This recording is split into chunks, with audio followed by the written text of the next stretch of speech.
Salut les sportifs, c'est l'heure de votre journal des sports du lundi 9 décembre 2024.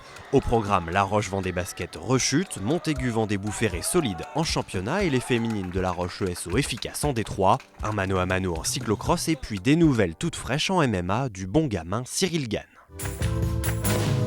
Et on démarre ce journal des sports avec du basket. Samedi soir aux Oudéry, le RVBC recevait Tarbes. Enjeu de cette 9e journée de Wonder League, décrocher un deuxième succès consécutif en championnat pour les Tigresses. C'est malheureusement manqué pour les joueuses de Manu Body en maillot blanc. Les Lyonnaises n'auront véritablement rivalisé avec les Tarbaises que sur le premier quart-temps. Mené de 8 longueurs à la pause, La Roche-Vendée Basket a vécu un troisième quart-temps cauchemardesque.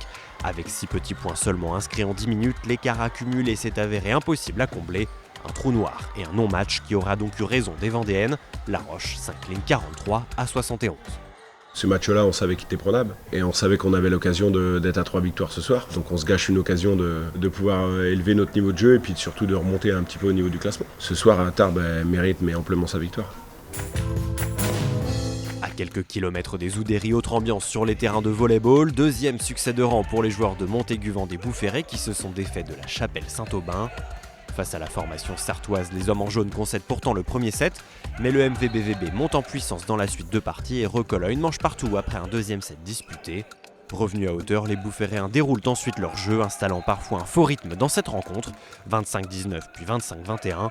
Après un peu moins de 2 heures de jeu, le Montaigu-Vendée-Boufféré Volleyball s'impose et conclut l'année sur une bonne note avant de retrouver la Nationale 3 en janvier 2025.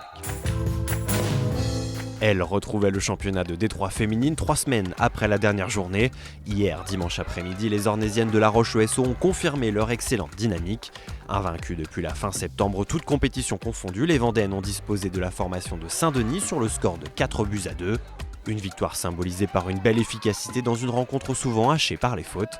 Profitant des errements de la gardienne adverse et des situations de contre-attaque, les joueuses d'Anthony Gauvin signent leur 4e victoire en 5 matchs de championnat. L'idéal avant de retrouver la Coupe de France et les 32e de finale dès dimanche prochain. On savait depuis le début, moi je les ai préparés toute la semaine, que ça allait être un rude combat avec cette équipe-là. Il fallait gagner, continuer la dynamique qui était la nôtre. Je pense qu'on peut faire mieux sur le domaine de l'agressivité, sur l'aspect défensif. Voilà, on a un peu subi à mon goût. Mais bon, au final, on est quand même très content d'avoir gagné ce match-là. La pluie tombée samedi matin a suffi à faire leur bonheur. C'est donc sur un terrain gras et boueux, soit des conditions parfaites pour du cyclocross, que s'est déroulée samedi après-midi la 3e manche de la Coupe régionale. Organisée au parc de la Bourroche à Saint-Prouan, l'épreuve a offert un mano à mano entre 2 hommes. Le premier, Tristan Verrier, suivi de près par le second, Arnold Jansson, tous les deux membres de la même équipe, le team Guével. Longtemps en commande, puis rattrapé et doublé dans le dernier tour avant de repasser en tête, c'est finalement le Sartois de 21 ans Tristan Verrier qui l'emporte sur l'expérimenté Chalandais. Une victoire de bon augure pour lui avant de se projeter sur les championnats de France de cyclocross début 2025.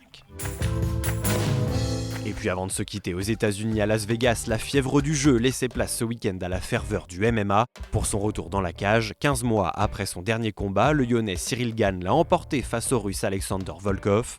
Une victoire par décision partagée des juges et ce au terme d'un combat très serré dont l'issue a suscité plusieurs controverses. À 34 ans, bon gamin misait sur ce rendez-vous pour tenter de décrocher prochainement un ultime combat pour la ceinture des poids lourds. Voilà, vous savez tout presque de l'actualité sportive du week-end. Et puisque le sport ne s'arrête jamais sur TV Vendée, rendez-vous dès ce soir à 18h45 pour 85 chrono.